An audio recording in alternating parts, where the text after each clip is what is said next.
Before we get started, I just wanted to give a very special happy birthday shout out to my dad, Alex Urbina. Today is his 25th birthday?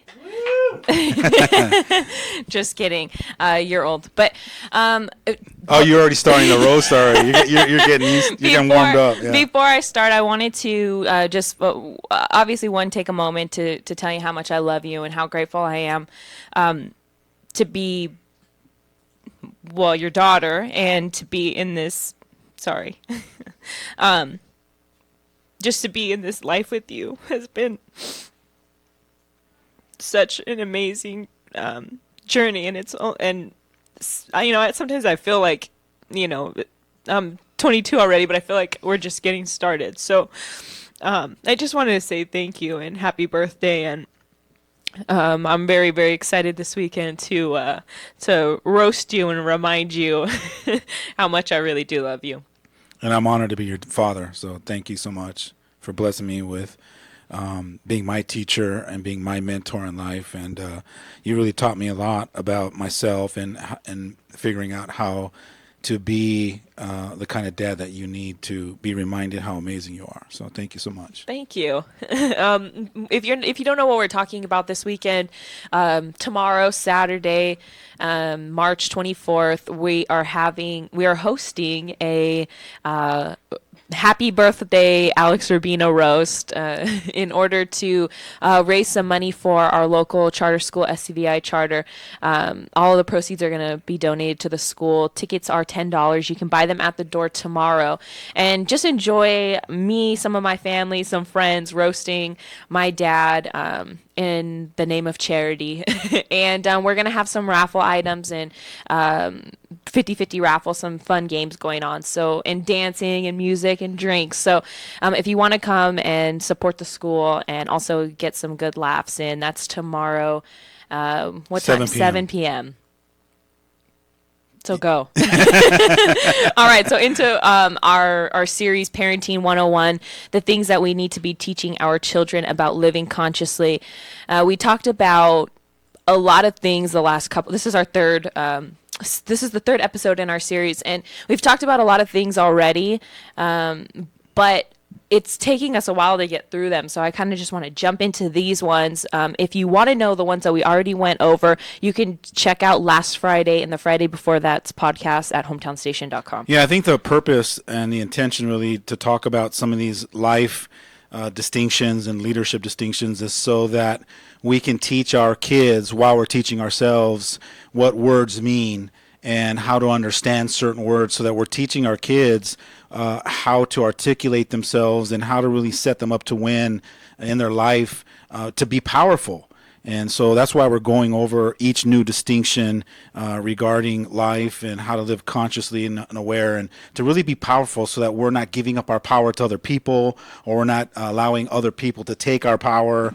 So we're living our life being freed up from being stressed out and to take things personal, and just to be centered and grounded, and just get a hold of our own life and be able to master our life. So we, like you said before, we went over a whole list of different distinctions. We probably are covering like 3 or 4 distinctions every show, and today the first distinction I want to go over is challenge. The word challenge, I think, is very important to teach our kids what the word means, and have them understand that challenge doesn't mean challenge doesn't necessarily mean that it's a negative word.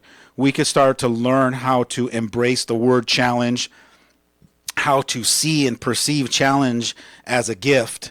We can start to learn how to understand that the distinction called challenge is an opportunity for me to learn and grow and get out of my comfort zone. And it doesn't necessarily have to paralyze me. I think a lot of times as kids, when they think of something being a challenge, they immediately bring up all their fears and their doubts, and it paralyzes people. Yeah, and I think that parents are, I don't want to say it's your job or anything, it's whatever you guys decide. But, and I only say that because I'm not a parent, but I feel like when I do become a parent, I'm going to be like you and be like, always on the teen side defending them. Because I have a lot of compassion and sympathy, obviously for both sides. And, everyone in the family plays a very important role. But one of the things that I always feel really strongly about, no matter what, is that I really genuinely believe that it is parents' job to show the teenagers especially, one, all of the things, yes, that we're talking about, but show them that when you are facing a challenge, when you are up against a wall, the most healthy and successful way to get out of that. And I say that because me as a 22-year-old, I get very, I'm already 22 and I get very frustrated very easily. Because you get to an age when you're an adult or even a teenager with school and work and sports and everything that you're trying to balance during this age, it's very confusing. And nobody really taught me how to kind of just suck it up and just do it, get through it. And I think that's why a lot of millennials right now are struggling against that question, what am I going to do? I can't do everything. I have so much going on and everyone is just so overwhelmed that I think it is as a parent, it is your job to show them and teach them that challenges are going to come every single day. Like once you get over one, another one's coming. Sometimes you have 5 or 6 at the same time. And nobody really ever taught me, and I could probably say most teenagers, nobody ever taught them how to just deal with it and maybe like the best tools to balance. And people they don't teach it because parents, they're already dealing with their own challenges. They don't have time to teach you how to deal with yours. Absolutely. I think one of the greatest gifts you can give yourself and teach your kids is to realize that life is nothing but challenge. That challenge is going to just unfold daily because it's growing. The world is evolving. The world is advancing, and as it advances, it's going to be challenging for you to figure out how to get outside of the status quo so that you're galloping alongside the world and the universe and the process called growth. So challenge is a very powerful word that when we understand what it means and really learn the distinction, it can actually empower us to be able to embrace challenge and learn how to live in a world that's challenging and be excited about it, be empowered to be able to get up every day and know that I'm competent enough and I'm powerful enough and that I can handle my circumstances no matter what challenge comes my way. Another thing I want to really talk about is a lot of times I hear people use certain words, and words are powerful because words are meaningful. And when people say things like this is hard or this is difficult, you don't realize that when you're saying that, you're so powerful as a human being and as a creator that those statements are actually creating your experience of being a difficult experience or a hard experience. So a lot of times you'll hear me course correct the people that I have permission to course correct, the ones that I'm coaching or the people in my life. A lot of times you'll hear me insert the word challenge or challenging. And a lot of times though, people will look at me like, I'm sorry.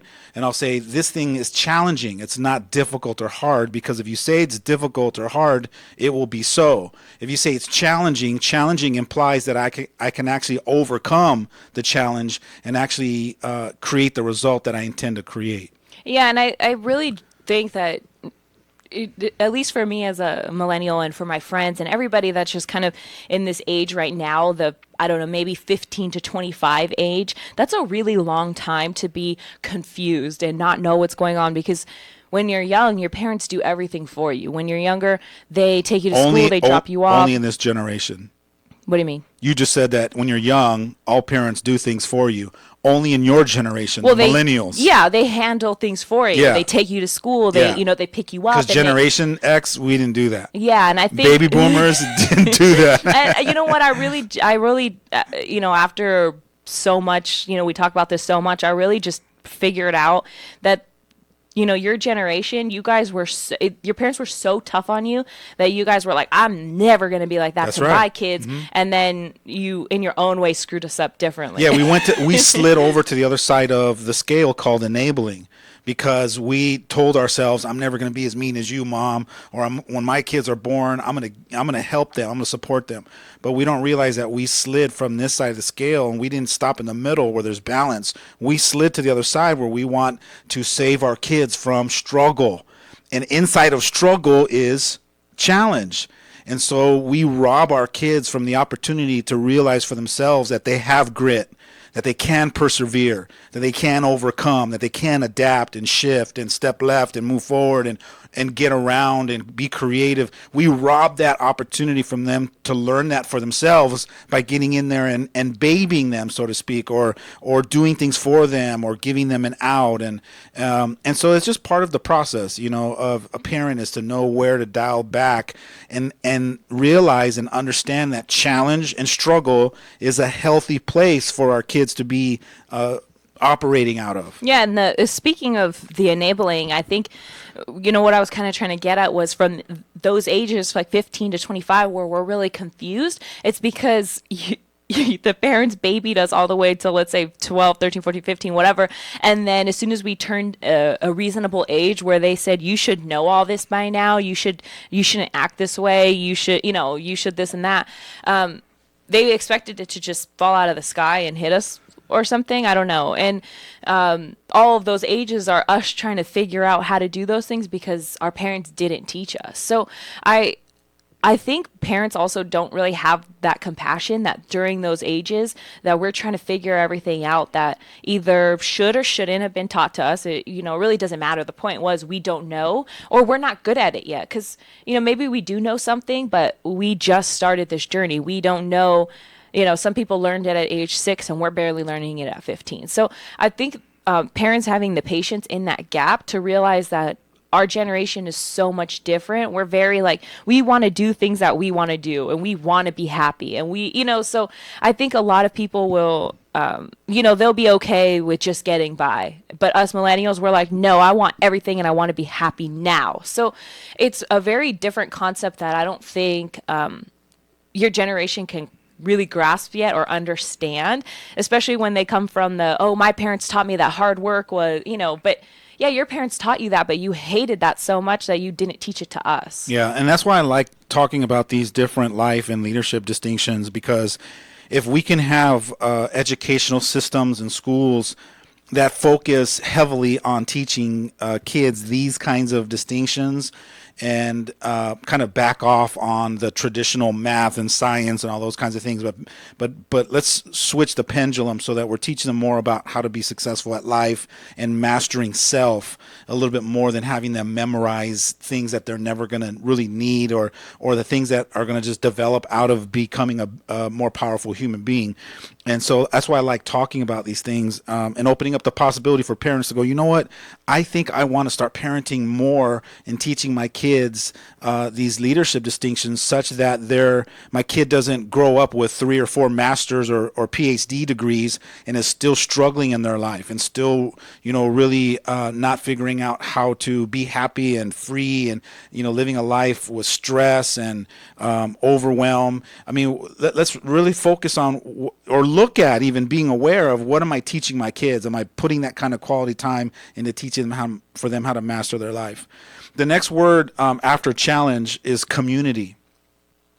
Community, to me, I wasn't taught really about community until I learned how to be in service. And that was an early age, my early 20s.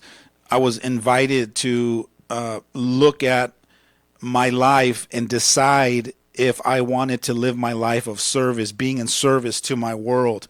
I got invited to the possibility of making a choice to make a difference in the world. And so I didn't really know what community was, because in my world, I was, especially as a young man, I'm focusing on my inner world. I'm trying to figure out how to have me win rather than let alone worry about how to help the community. I was just trying to figure out how do I get myself to win.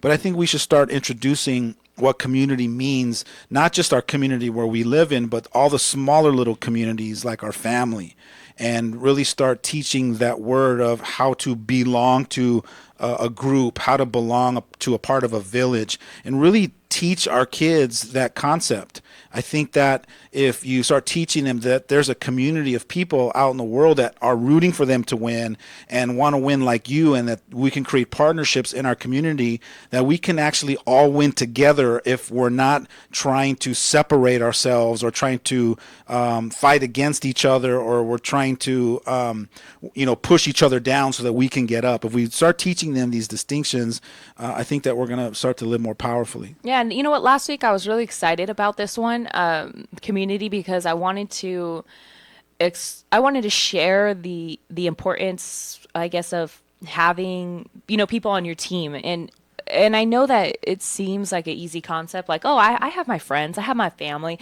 but it's not until you guys all get together and make either the same commitment or similar commitments that it starts to really come together. So, for example, I have a friend of mine that her and I decided that our relationship was going to be that we were going to grow together on this journey of growth and self-reflection, and we really wanted to I guess hold each other accountable. So a couple of years ago, maybe 2 years ago, I was about 20. I told her, I need somebody to tell me like it is. I need somebody to tell me when I'm being a brat or when I'm being stubborn. Like, I need you to be my real friend. And she was like, I got you. I can do this. So we started doing that, and she would remind me all the time. Or if I had a problem, she'd be like, yeah, but I think you're kind of being, So when she finally started doing that, I think she got excited about it because she was maybe noticing me change a little bit, that she said, you know what, I want the same deal. I want you to be honest with me. So now sometimes we forget, but now we kind of both are always right there to remind each other how it really is. And if it wasn't for her, like, constantly plugging in and checking in with what we're up to, I think that, I wouldn't really have any real friends that I could trust or depend on them to be honest. And what's really great is that our whole family has embarked on this journey. So it's really nice to have people around to always, remind you from a loving place, because I asked for that. I asked for you guys to remind me.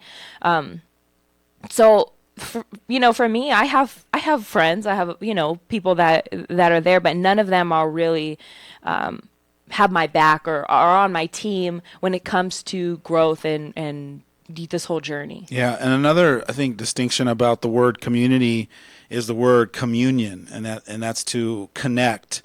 And the question that you want to be asking yourself is, are you teaching your son or daughters how to connect to other people when they're out in the community? While you guys are, let's say, going to dinner or at the mall, are you noticing your son and daughter making eye contact with other people and greeting them? Good morning, how are you?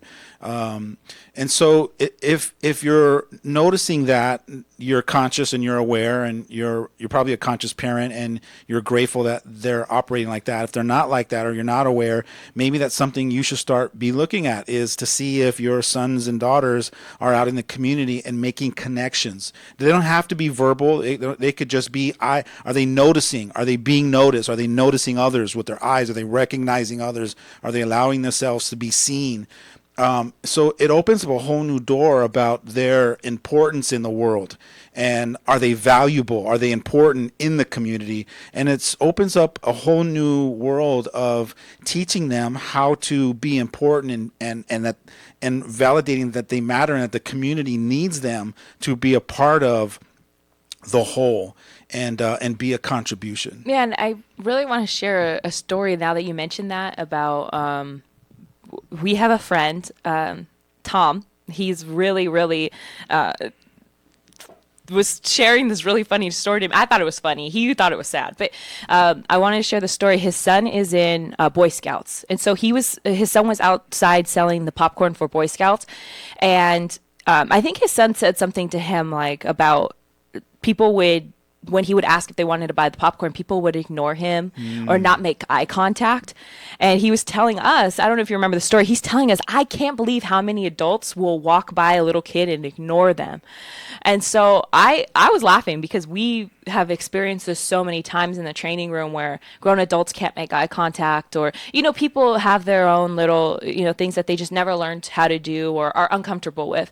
And so he's going on and on telling this story, and I was actually trying not to laugh, but it was sad for him to see his son experience that. It was probably heartbreaking for him, because you're thinking of, like, I got this cute, innocent little boy who has a goal and wants to try to connect with people, and all you want is the the next human being in your community, at least to be cordial.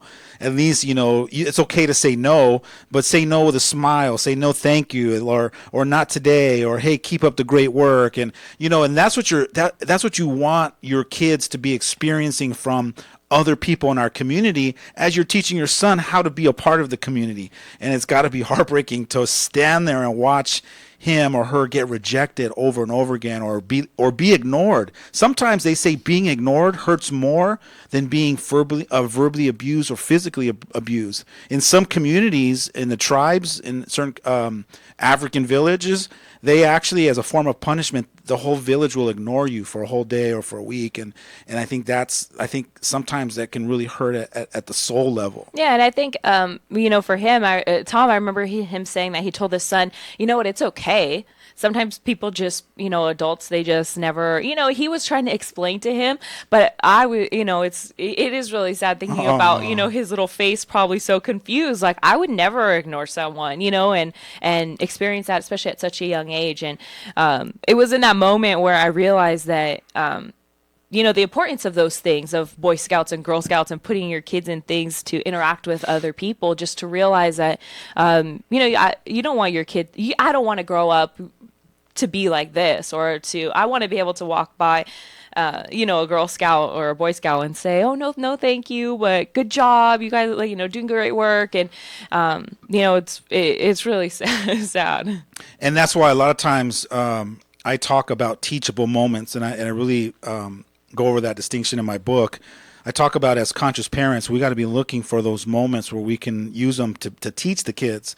So that's a great moment to sit down with your son or daughter and say, do you remember how that feels when people walk by you and they don't even acknowledge you with their eyes? And then when they say, yeah, you tell them, remember that feeling, because that's the feeling it feels like when you're walking around in your mind and you're disconnected from the next human being that's alongside of you. So you could be in the bus on your way to school and other kids are there, and you did this whole bus ride and you didn't even look over to the kid that's sitting literally an inch away from you and say good morning and have a conversation where you connect. And that's another heartbreaking thing, I think, is that a little bit at a time, what I'm noticing as an observation, not a judgment, but as an observation, I'm starting to notice more and more kids, and as creeping up to the adults, that we're starting to check out through technology with our phones. And we could be literally spending 3 or 4 hours in someone's presence and not even really be connecting with them. We could be kind of checked out in technology rather than being checked in and connected to other people in our community. Yeah, and I also kind of, before we go on the break, just wanted to mention that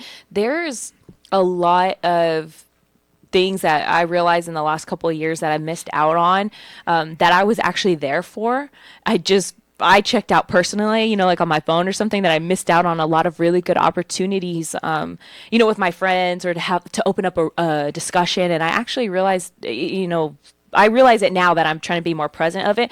But if you pay attention, you're missing the teachable moments for your kids, and you're missing the opportunities to remind your kids that it's okay maybe to be ignored. That's just how people are. But instead, your kid is standing there trying to sell cookies and popcorn, and you didn't even notice that people are ignoring them.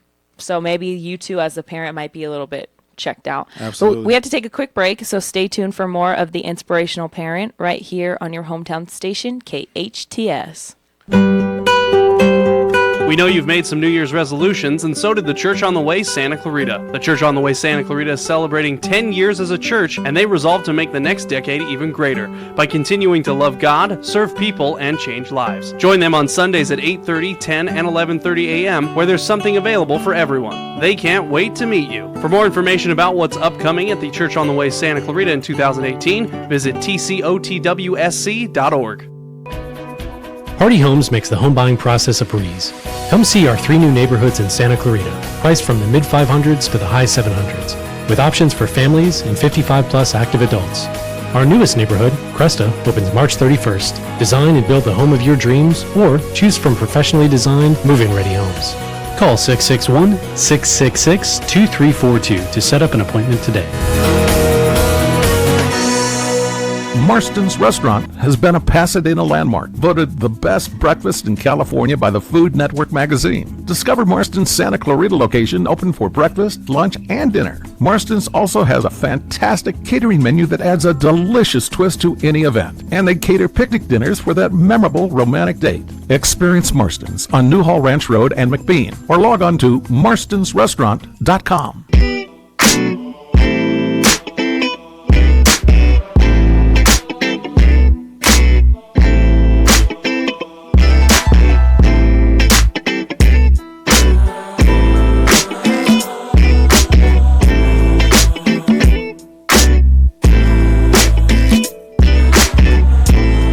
Welcome back. You're listening to the Inspirational Parent right here on your hometown station, KHTS. Today we are on our third series of our segment, Parenting 101.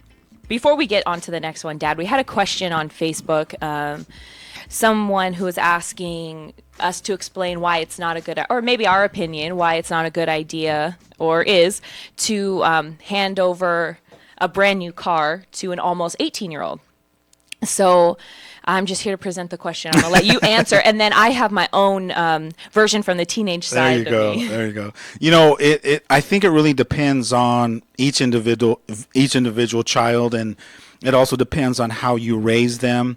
It depends on the context. So I'm just assuming that we're talking about, I'm going to start off assuming that it's unconscious parenting, and you haven't really created those moments where your son or daughter really has discovered what hard work is like and what it's like to actually earn something. So if you're talking about handing something over of higher value that they didn't earn, it's very easy for kids to not grasp the concept of learning how to take care of something. So I think that's really what probably the question was really hinting around, is when we get things that are handed to us and we haven't earned it, or we don't appreciate the value of it, or there was no sweat equity put into it, then we tend to not take care of things. We tend to be very careless, and we're not really, mindful of what was being handed to us, and so we're careless, and we can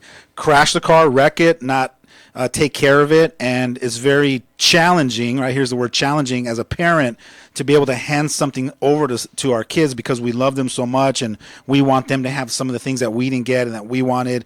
But it can also backfire, because if we do that a little bit too much, we start training kids, we start enabling them, and we start training them to be careless and to want, and not really learn the fundamental distinctions of putting in hard work and really learning how to take care of their things. Yeah, and I kind of want to go back to what you said about it depends on the context, because I don't necessarily think that having a job means that you don't know like not having a job means you don't know what hard work is, because I think sometimes school and sports and all of your like extracurriculars sometimes can be like a full-time job.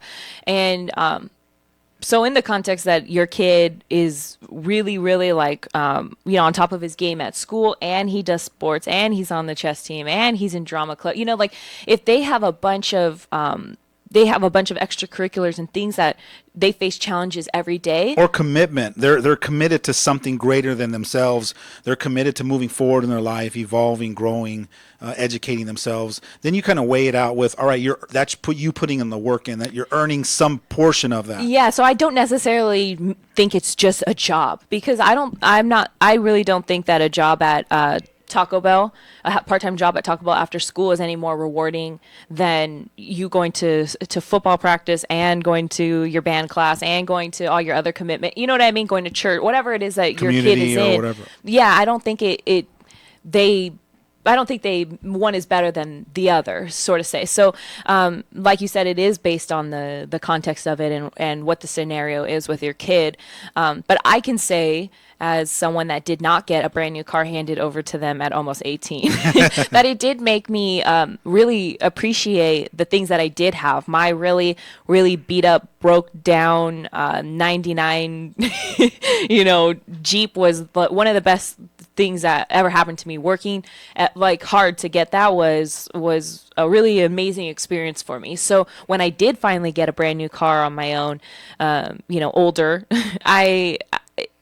it obviously means a lot more to me than if someone were to have just handed it over to me. But that's not something that I would say at 17 or 18 years old. Yeah, and for me, like growing up in my home, if I asked for a brand new car, it was no, right? So from no, I could very easily. Or if you're like me, you don't even get to ask. You just, yeah. Yeah. So there it's just no, right? Brand new car, no, without even a discussion. So I could very easily have slid to the other side of the scale, which is the enabling, saying, well, when my kids are, of age, I'm going to go out of the way and give them that car because I never got that. And that's what I hated about my parents and all that kind of stuff. But instead of sliding to the enabling side of the scale, I went to the middle. And the middle was, for me, hey, be open to a discussion with them. At least hear them out. Don't just say no, hear them out. And then somewhere in the middle there is a win-win for both me and my child. So it's not an immediate no. It's, all right, let's have a discussion about it. Talk to me about why you want it. What kind of collateral do you have? What commitment are you putting into it? And let's meet somewhere in the middle. Maybe like I'll match, or I'll put a deposit down, or I'll give you a job, or you can work it off. But somewhere where I'm holding them accountable, because what you do is you lose the accountability when you just hand them things for not earning it. So you gotta. And then you get mad when they don't. That's right. Yeah. Then you're upset because they're not producing or showing up in a very powerful way of taking responsibility for themselves or their things or their life. But really, all that dysfunction happened under your watch, interacting with you with your parenting decisions. Yeah, and one thing I also wanted to point out was jumping to the immediate no and everything. It's very discouraging for your kid, especially when everybody else is getting handed cars. And I'm pretty sure that, if your son came up to you and said, Mom, I want a brand new car, the reason why they're asking is because their friends or someone popular at school or somebody else just got one. Right. And I remember that everybody I knew had a brand new car. I knew kids with Mercedes and BMWs in high school, and I would, park my junk car like around the corner so nobody would see. So you have to also be a little bit more understanding and compassionate about the fact that, maybe your kids they want it for another reason, or they're trying to be something or trying to figure out who they are. It doesn't, and not everything revolves around you as the parent. And it's a great point, because if that's what it is, which most of the time it is, that because the car symbolizes something that the kid thinks they need or want to fill something that's empty within themselves, then that becomes a teachable moment.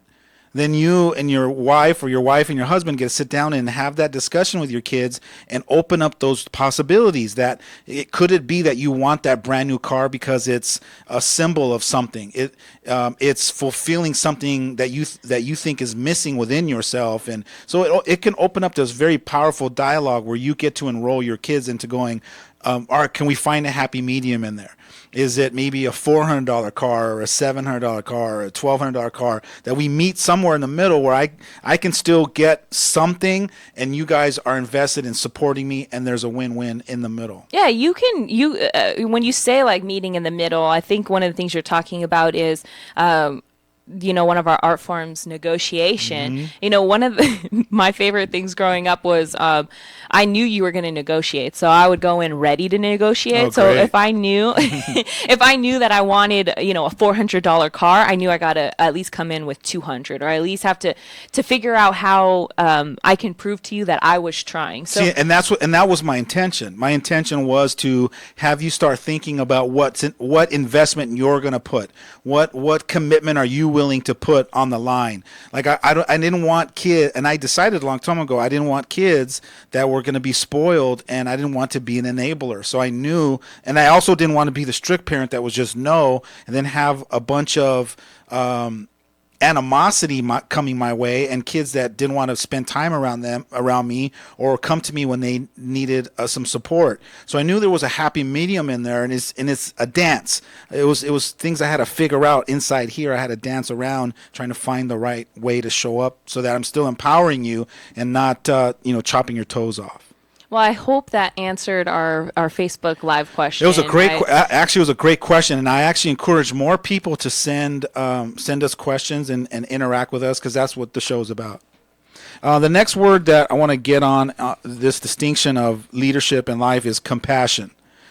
And I really love this word because as a young man, I realized I really didn't know fully what the word compassion meant until I started learning and researching and really spending some time self-reflecting and being in the question about how compassionate am I really? Because I can think that I'm the most compassionate, caring person in the world, but if you really challenge yourself and really look hard enough and deep enough, you can actually find the moments that you're not as compassionate as you think you are.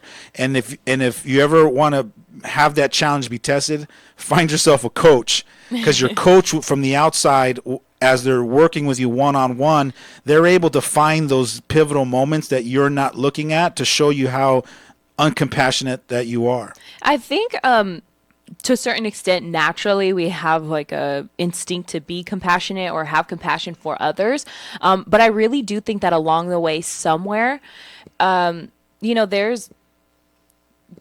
was something that taught you or said that you need to be tough. You don't need to have compassion for people. You don't need to worry about them. You just need to worry about yourself. And I think that in that is where you'll have if you're not compassionate or you live that way, you will have the stigma, or people will think that you don't care about anybody, especially when it comes to your kids. If you can't be compassionate, well, it kind of goes back to the car thing that we were talking about.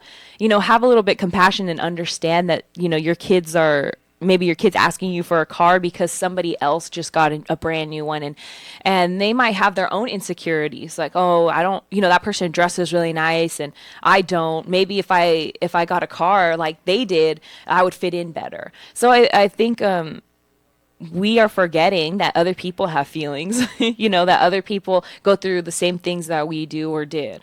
Well, that's the distinction of compassion, or the definition is to have sympathy for the suffering of other people. So when you're compassionate, you're really mindful of what other people are going through or what they're struggling with, and it has you kind of focus on them and really have your heart break because either you've been there before or you know what that feels like. So it's kind of like putting yourself in their shoes at a time that you can identify what they're going through and what kind of feelings they're having. Another distinction I really want to break down when it comes to compassion, a lot of times I'll have parents or clients that are really angry because of what somebody else said or did, quote unquote, to them. They're really angry because so-and-so said this to them or did this to them or didn't do something that they thought that they would do. And a lot of times I tell them, I want you to be open to the possibility that that person has some major dysfunctions. That person could be lost, broken, hurt, and suffering deep inside that you have no idea. And could it be possible that they could be going through that, and the way that they're showing up in the world and the way that they're showing up in your life is a byproduct of that dysfunction? If you knew that they were hurt and lost and broken and really suffering, would you feel sorry for them? And 9.9% of the times out of 10, people say yes. So that lets me know that people are compassionate for others if they know that that's what they're struggling with. The problem is a lot of times we live in the illusion that everyone is whole and complete and that no one is suffering. We don't realize that. And so there's a very powerful way to free us up from being angry or upset at other people by having a little bit more compassion for them. That's the only level that they've evolved to. So to lie to you or to withhold things from you or to not keep their word or do all these things that you're getting upset about, they don't know any better. They haven't learned that. They haven't been taught that. That's just, part of the level of journey that they're at in their life. Yeah, and I like how you said that we just assume that everybody's whole and complete and everything, because it's true. At least it rang true for me, because I realize that sometimes I forget that I'm not the only one with problems. I'm not the only one who faces challenges and struggles. And I just assume, for whatever reason, that everybody else has it figured out and I don't. And which obviously is not true. And I just wanted to repeat that so that people, just in case you missed it or didn't really understand that, we naturally, or at least I've done that, where I just assume like, oh, everyone else has it together. Everyone else knows what's going on. I'm the one that's struggling, and they should have compassion for me instead of giving away compassion just the way I would receive it. Yeah, and I think that the trick is to discover that compassion that you have for other people and give it away like a gift, and then somehow the universe seems to give it back to you.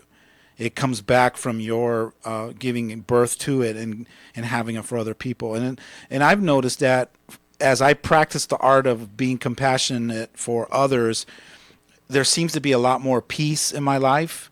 I resist less in my life. There's things that I am okay with allowing people to be in their own process. People are allowed to be dysfunctional around me. People are allowed to make mistakes. People are allowed to not keep their word to me. People are allowed to have all those horrible behaviors that aren't effective for them, and without allowing it to be projected onto me and then me being angry or upset at them. So everything that you're saying sounds great, and it's all things that I feel like I know, but I just don't do it in the moment. Like, yes, someone is allowed to break their word, but when they do it, I'm like, oh my God, here we go again. Like, I'm struggling with it right now. So how can I just be like, okay, they're allowed to break their word? Like, it's not a matter of they're allowed to break their word. I don't allow people to break their word to me. I still confront them on it. I just don't bring the angry disappointment I don't bring all the negative connotations along with it. Okay, I do. How do I? Well, for one, Yeah. just you outing yourself is the first step. 2, being aware of it and talking about it, and then realizing that you can actually make a different choice. And the different choice is that all of that dysfunction is not about you. It's their stuff. And then if you start learning how to take accountability for the part that you played in it, the responsible version, which is, I keep trusting this person. I keep making appointments with said person that doesn't keep their word. So at a certain point, shame on me, right? They say first time, shame on you. Second time, shame on me. Because I keep trusting you and expecting you to live up to that level of where I need you to be. My time is valuable. If you can't keep your word, no harm, no foul. I'm not mad at you. I'm not angry at you. I'm not, annoyed by you, because I keep engaging into these promises and promising to meet you somewhere, and then you don't keep your word. So at a certain point, I keep setting myself up in that same scenario to keep being disappointed by you. That's a lot to take in, but I'm going to take it in during the break. We'll be right back. Stay tuned for more of the Inspirational Parent right here on your hometown station, KHTS. Santa Clarita, bedbugs are taking over our city. They've invaded our homes, our businesses, and most importantly, our sleep. If you have suspicious bites that appear nightly, or have a bug that you need ID'd, your best option is to make one call to All Pro. We offer a 100% guarantee that your bedbug issues will be solved with heat in one treatment. No need to tent or spray your house with chemicals. Heat is all you need. Call 661-298-2200 or text me a bug picture to 661-645-0540. It's time to sleep tight again, STV. La Esmeralda is home to truly authentic Mexican food. This family-owned restaurant prides itself on its fresh-to-order menu. Even the tortillas are made in-house. If you have a taste for sizzling fajitas, flautas, or menudo, you have to try La Esmeralda's Mexican and Seafood Restaurant. Dine in or order out for the most authentic Mexican food Santa Clarita has to offer. Their Taco Tuesday, it'll turn you into a regular. La Esmeralda on Bouquet at Haskell. Hi, Kirk Stinson here with Plumbing by Kirk, your hometown plumber. I want to stress to you how important it is to get proper advice on what to do in case of emergencies. Always know where your shutoff valves are to be able to isolate it and have the problem taken care of on regular hours and avoid expensive plumbing bill. We invite you to visit our website for free plumbing advice at plumbingbykirk.com or give us a call, 263-6519. That's 263-6519. My dad is the best plumber ever. Call Plumbing by Kirk.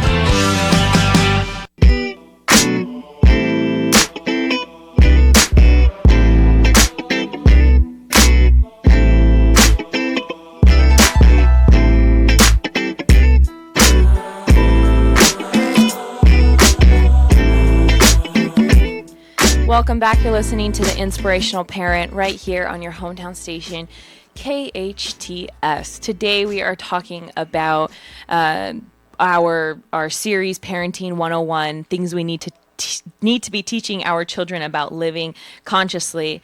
We're going to go ahead, and we probably won't have enough time to even get through one more, but I'm going to try. Yeah, and the just because we take so long. Yeah, the next one is comparing. I really love this distinction because when you're little, if you grow up in a family, it's very easy for you to start comparing yourself to your siblings. They got this, I didn't get that. What does that mean? And so it's very easy to start comparing yourself to other people. And maybe it's even just a natural thing that we do as human beings is we're trying to figure out who we are, so we measure ourselves up. We're trying to find our worth, our value. And so we notice things. We notice what, my brother got this, my sister got that. How come this? How come that happened? But a lot of times we compare, and a lot of times we're comparing how we look, what we say, how we feel, what others have, what we don't have. And if we don't have somebody of higher emotional intelligence or wisdom to kind of walk us through that process, we can actually turn that into some insecurities.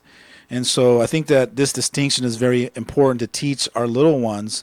I think all these distinctions are important to teach our little ones before they turn the age, 6 or 7 years old, is at least have a couple of dialogues about what they are, what they mean, and really teach them how to master themselves and love themselves enough that they're not comparing from judgment, like they lack something or they're not enough of something. Yeah, and this one is really important to me only because I think every kid grows up comparing themselves to their siblings, but there's already like a stigma of like middle children, comparing themselves to their siblings. And it's something that I've dealt with my whole life and sometimes still dealing with. And I think that there is a big difference between the conversations that maybe you and mom could have had with me versus the ones that you did have with me about comparing. Because I never really had a conversation with you guys that was along the lines of maybe, we don't mean to compare you. I'm sorry if that's the impression you get, or, we just love you guys differently. We're trying to work on how each one of you needs to, because we each, as kids require different types of love and parenting, sometimes it's not the same. And in that, we compare. Well, you parented me this way in that situation versus that way. And my mom actually shared a really interesting story this past weekend. We did the women's conference, and she was sharing a story there that when my older brother had asked her if he could go to the winter formal when he was a freshman, my mom said, no, absolutely not. You're only a freshman. You don't need to go to winter formal freshman year. You're so young. You're only 15, whatever. She said no. So I guess when me and my sister, we're all getting ready to go to our freshman winter formal, my brother was like, Mom, why are they going? You didn't let me go. And she's like, I didn't? He's like, no, I couldn't go to dances until I was at least a sophomore. And she was like, I don't know why I said that. I don't know why I would have said that. And admitted, it was in my unconscious parenting, and it was in all of those things that I realized I didn't really have a good reason why I said no. I just said no. Mm. And that was really I was really proud of her to hear her admit that. Maybe because in my comparing, I haven't heard her admit anything like that to me. Right. So I'm, I wanted to acknowledge her for that. And two, it would have been nice growing up, especially like you said, at the young age, 5, 6, 7, to hear my parents step up and acknowledge and say, I'm sorry for the, times that I did that, and I probably will do it in the future. I'm working on it, I promise. But just know that I'm trying to parent you the best way that I can, or something like along those lines, versus the conversations where we did have when I would get mad and say, you let Mark or Sasha or whoever go to whatever they want, and we start fighting. Right. And then you or mom are like, oh well, I'm the parent, I can do what I want, I say so. And so in that fighting, I guess the compassion for each other doesn't come out and say, I'm sorry, this is just, and this is part of my process. Yeah. And now, really realizing how much more evolved I'm becoming and how I'm really learning more about certain distinctions. I wasn't that kind of father back then. I was still on my journey, hadn't really evolved to that place. that's why I'm really excited now to help you raise your kids as a grandfather, because I can either be there to remind you or be that person for my grandkids that either you don't get or you're not there yet or whatever, to kind of pay back to you guys some of the learning curve that I didn't get to be able to make that kind of difference with you guys. You know, be more patient and really seize the moment and take the opportunity to teach the little ones, you guys, that you really needed somebody to explain to you what comparing looked like, and I really didn't understand that distinction myself fully. So a lot of this is in hindsight. I'm glad we get to talk about it, because as we can talk about some of the shortcomings or the errors or the learning curve that we missed, hopefully it's helping someone else wake up and realize that and start kind of paying attention to it. Yeah, and I think that parents know I think parents, to a certain extent, know that they're parenting differently. They just don't realize that we're comparing. Like, they don't realize, like, 7-year-old me did not understand why you guys would parent differently, why you would treat my brother differently than me. All I knew, only thing I could make up was that you didn't love me the same. Which is a limiting belief that's made up because your mom and I weren't evolved enough or conscious enough to even sit you down and realize that that's what you were doing and have that discussion to counter that made up limiting belief that wasn't true. Yeah, but my little 7-year-old brain, that's the only thing that made sense. Mm-hmm. Parenting and needing to, I understand now, but parenting and needing to treat your kids differently based on their needs and their personality, those things weren't in my head. So I think going back to compassion, maybe have a little bit of compassion for your kids and realize that all they do all day, is compare themselves to their brothers and their sisters and, their friends. I love that. I just got a thought of, wouldn't it be cool if every child you had, first you would have to like take classes, sign up, get a permit, get qualified to be a parent. But once you did all that and had a parent, wouldn't it be cool if our state paid us $500,000 a year for each child, so that we didn't have to work and only focus on raising our kids mindfully and consciously. Wouldn't that be cool if that was our full-time job, was to be a parent and to really teach you guys how to be competent and be powerful human beings for our community? That would be very nice. Sometimes I give myself permission to daydream really big like that. It sounds good. We will have more of these distinctions next week. We're here every Friday from 12 to 1 p.m. Happy birthday, Dad, right here on your hometown station. Happy birthday to me. Thank you, guys. Appreciate you.